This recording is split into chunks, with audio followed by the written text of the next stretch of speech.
ओम शांति। आज 25 नवंबर 2023 बाबा के मधुर महावाक्य।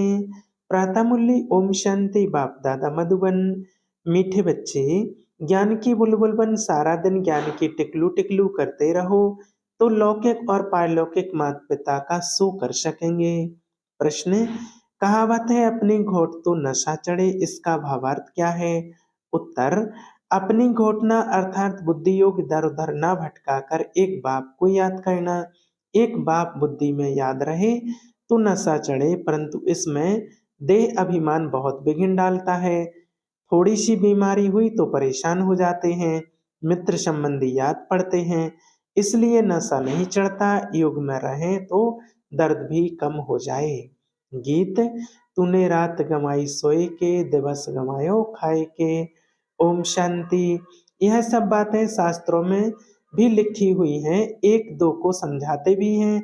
अनेक प्रकार की मतें गुरु लोग देते हैं। बहुत अच्छे अच्छे भक्त कोठरी में बैठ एक गौमुख कपड़ा होता है, उसमें अंदर हाथ डाल माला फेरते हैं। यह भी सिखलाया हुआ है फैशन।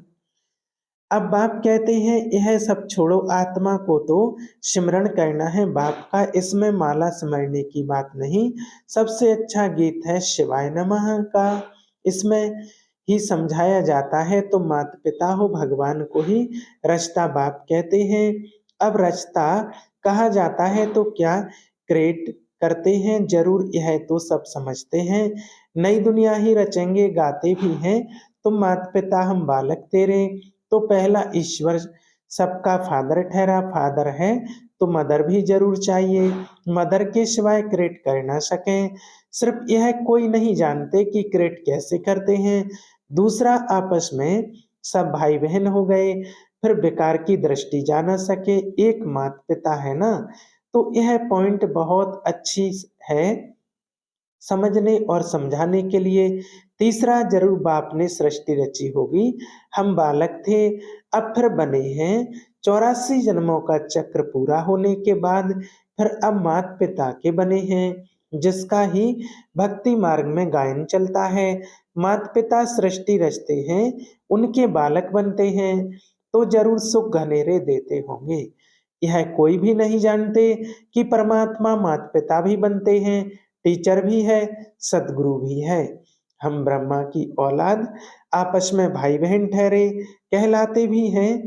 ब्रह्मा कुमार कुमारियां, उनको भी रचने वाला वह है। सुख घनेरे पाने के लिए माता पिता से राजयोग सीख रहे हैं। सुख घनेरे तब मिलते हैं जबकि हम दुख में हैं, ऐसे नहीं कि भविष्य सुख में आकर शिक्षा देंगे। जब हम दुख में हैं तब शिक्षा मिलती है सुख में जाने की, वही माता पिता आकर सुख देते हैं। एडम और ईव को मैसूर है, वह भी जरूर गॉड की संतान ठहरे, तो गॉड फिर कौन? बच्चे यह तो जानते हैं कि बाप जो नॉलेज देते हैं यह सब धर्म वालों के लिए है। सारी दुनिया का उस बाप से बुद्धि योग टूटा हुआ है। माया घोष्ट बुद्धि योग लगाने नहीं देती है और ही बुद्धि योग तोड़ती है। बाप आकर घोष्ट पर जीत पहनाते हैं। आजकल दुनिया में रिद्धि सिद्धि वाले भी बहुत हैं। यह है ही घोष्टों की दुनिया। काम विकार रूपी घोष्ट एक दो को आदि मद अंत दुख देते हैं। एक दो को दुख देना घोष्ट का काम है। सतयुग में घोष्ट होता नहीं, तो यह भी समझाया है। घोष्ट नाम बाइबल में है, रावण माना घोष्ट, यह है ही घोष्ट का राज्य। सतयुग राम राज्य में घोष्ट होता नहीं, वहां सुख घनेरे होते हैं। ओम नमो शिवाय का गीत बहुत अच्छा है। शिव है माता पिता, ब्रह्मा विष्णु शंकर को माता पिता नहीं कहेंगे, शिव को ही फादर कहेंगे। एडम ईव अर्थात ब्रह्मा सरस्वती यहाँ हुए हैं। वहाँ क्रिश्चियन लोग गॉड फादर से प्रार्थना करते हैं।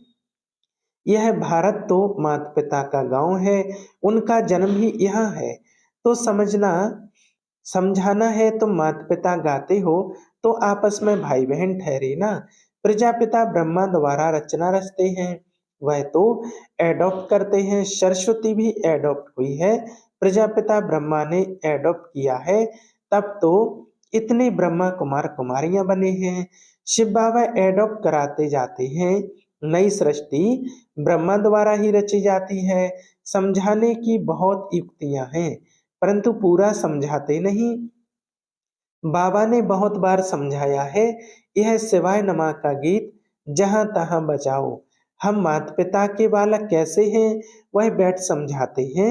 ब्रह्मा द्वारा नई सृष्टि स्थापन की थी, अब कलयुग का अंत है, फिर से सतयुग स्थापन कर रहे हैं। बुद्धि में धारणा करनी है, नॉलेज बड़ी सहज है। माया के तूफान ज्ञान योग में ठहरने नहीं देते हैं, बुद्धि चक्रित हो जाती है। हमेशा समझाना चाहिए, भगवान रचता तो सबका एक है, फादर तो सब कहेंगे ना, वह निराकार है तो जन्म मरण रहित है। ब्रह्मा विष्णु शंकर को सूक्ष्म चोला है। मनुष्य 84 जन्म यहाँ ही लेते हैं, सूक्ष्म वतन में तो नहीं लेते। तुम जानते हो, हम माता पिता के बालक हैं, हम हैं नए बच्चे, बाप ने एडॉप्ट किया है। जब प्रजापिता ब्रह्मा है तो कितनी प्रजा होगी, जरूर एडॉप्ट किया होगा। ब्रह्मा को भुजाएं बहुत दिखाते हैं, अर्थ तो कुछ भी समझते नहीं। जो भी चित्र निकलते हैं अथवा शास्त्र निकलते हैं, यह सब ड्रामा के ऊपर आधार रखना पड़ता है। ब्रह्मा का दिन था, फिर भक्ति मार्ग शुरू हुआ है, वह चला आ रहा है। यह राजयोग बाप ही आकर सिखलाते हैं, यह स्मृति में रहना चाहिए। कहते हैं ना, अपनी घोट तो नशा रहे, परंतु बुद्धि योग बाप के साथ चाहिए। यहाँ तो बहुतों का बुद्धि योग भटकता रहता है, पुरानी दुनिया के मित्र संबंधी आदि के तरफ या देह अभिमान में फंसे रहते हैं। थोड़ी बीमारी होती है, परेशान हो जाते हैं। अरे योग में रहेंगे तो दर्द आदि भी कम होगा, योग नहीं तो बीमारी आदि कैसे छूटे। ख्याल करना चाहिए, माता पिता तो नंबर 1 पावन बनते हैं, वही फिर सबसे जास्ती नीचे उतरते हैं। उनको तो बहुत भोगना भोगनी पड़े, परंतु योग में रहने के कारण बीमारी हटती जाती है। नहीं तो इनको सबसे जास्ती भोगना चाहिए, परंतु योग बल से दुख दूर होते हैं और बहुत खुशी में रहते हैं। बाबा से हम स्वर्ग के सुख घनेरे लेते हैं। बहुत बच्चे अपने को आत्मा समझते नहीं, सारा दिन देह का ही ध्यान है।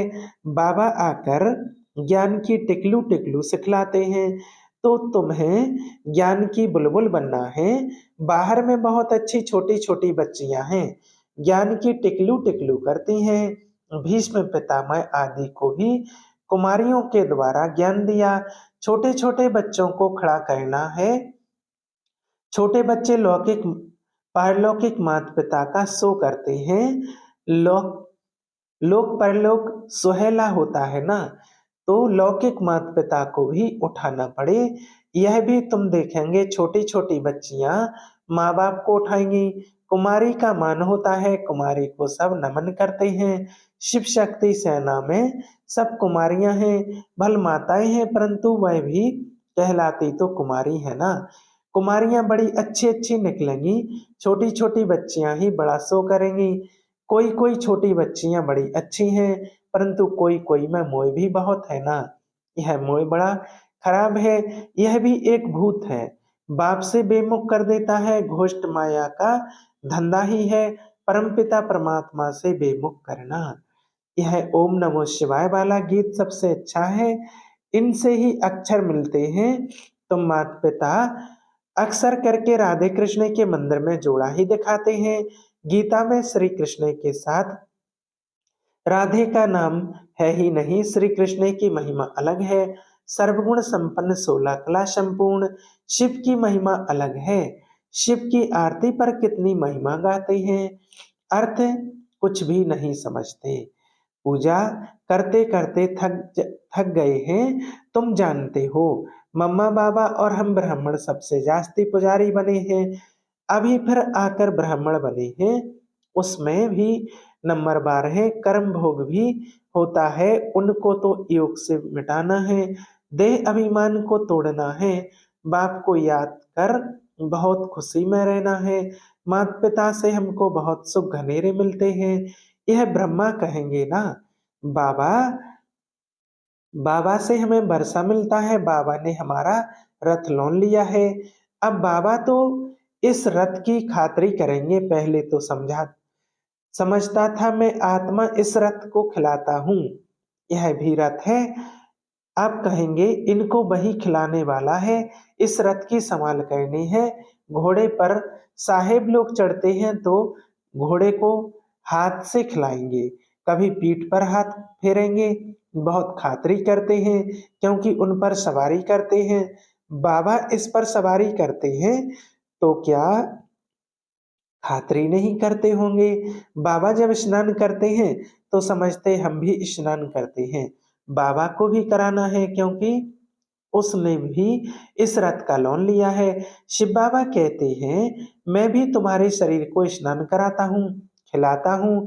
मैं नहीं खाता हूँ, शरीर को खिलाता हूँ। बाबा खिलाते हैं, खाते नहीं। यह सब किस्म किस्म के ख्यालात चलते हैं। स्नान के समय, घूमने के समय, यह तो अनुभव की बात है ना। बाबा खुद ही कहते हैं बहुत जन्मों के अंत के जन्म में प्रवेश करता हूँ। यह अपने जन्मों को नहीं जानते हैं, मैं जानता हूँ। तुम कहते हो बाबा फिर हमको ज्ञान दे रहे हैं, वर्षा लेना है स्वर्ग का। सतयुग में तो राजा प्रजा आदि सब है, पुरुषार्थ करना है बाप से पूरा वर्षा लेने का।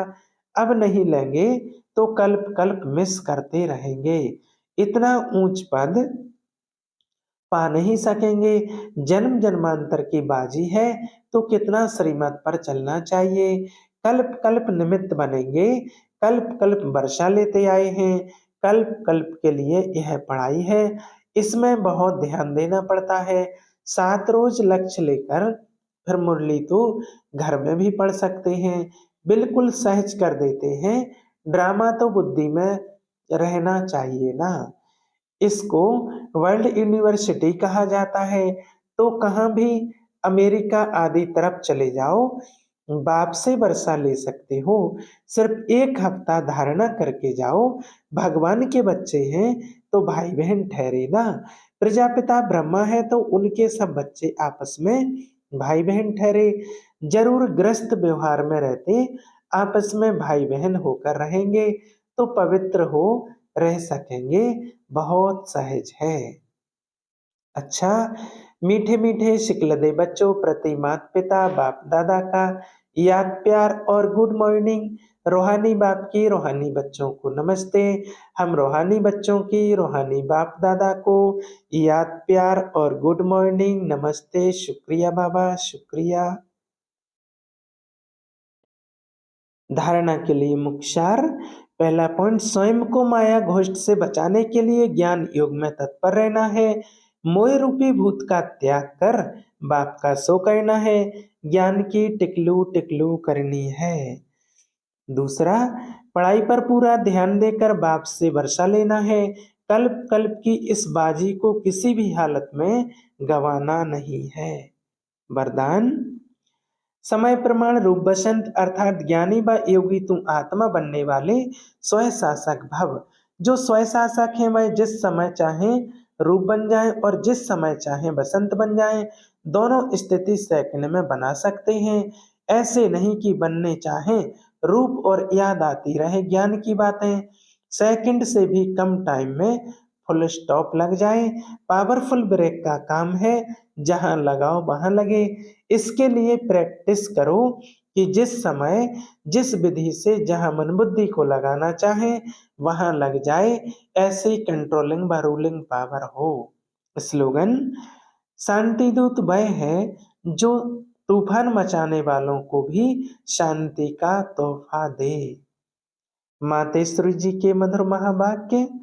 मनुष्य आत्माओं की परमात्मा से मांगनी और प्राप्ति। तुम माता पिता हम बालक तेरे, तुम्हारी कृपा से सुख घनेरे। अब यह महिमा किसके लिए गाई हुई है? अवश्य परमात्मा के लिए गायन है, क्योंकि परमात्मा खुद माता पिता रूप में आए इस सृष्टि को अपार सुख देता है। जरूर परमात्मा ने कब सुख की सृष्टि बनाई है, तभी तो उनको माता पिता कहकर बुलाते हैं। परंतु मनुष्यों को यह पता ही नहीं कि सुख क्या चीज है। जब इस सृष्टि पर अपार सुख थे, तब सृष्टि पर शांति थी, परंतु अब तो सुख नहीं है। अब मनुष्य को यह चाहना उठती अवश्य है कि वो सुख हमें चाहिए। फिर कोई धन पदार्थ मांगते हैं, कोई बच्चे मांगते हैं, कोई तो फिर ऐसी भी मांगते हैं हम कि हम पवित्रता पतिव्रता नारी बने, सदा सुहागिन बने, चाहे ना तो सुख की है ही रहती है ना। तो परमात्मा भी कोई समय उनकी आस अवश्य पूर्ण करेंगे। तो सतयुग के समय पर जब सृष्टि पर स्वर्ग है, तो वहाँ सदा सुख है, जहाँ स्त्री कभी दुहागिन विधवा नहीं बनती। तो वो आस सतयुग में पूर्ण होती है, जहाँ अपार सुख है। बाकी तो इस समय है ही कलयुग। इस समय तो मनुष्य दुख ही दुख भोगते हैं। अच्छा, ओम शांति।